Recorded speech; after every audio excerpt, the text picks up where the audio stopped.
Da je lahko kriza tudi izziv in priložnost za nadaljni razvoj, so dokazali vsi inovatorji, ki so danes strani Štajerske gospodarske zbornice prejeli priznanja. Kljub tej gospodarski krizi delali na tej inovaciji, na obeh inovativnih izdelkih, predvsem zato, ker sledimo sodobnim trendom potrošnikov in smo potem tudi v času krize uvedli oba izdelka.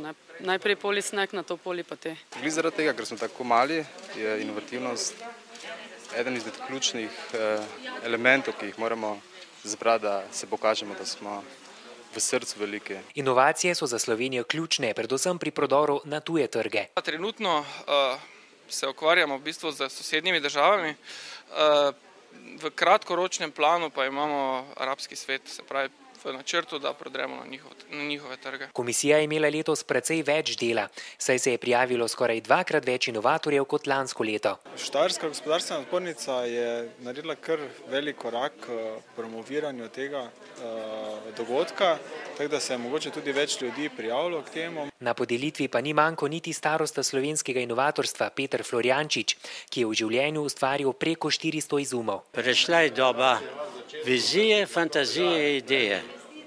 In če ne bomo imeli produktov, ki imajo trg, in zato se mora brigati prvo za trg, potem se lahko iz tega trga poskuša narediti za ta trg inovacijo. Sicer pa je bilo iz ust inovatorjev tudi slišati, da vlada pri reševanju finančne krize še vedno premalo denarja namenja za razvoj visoke tehnologije, ki bi Sloveniji pomagala na poti iz krize.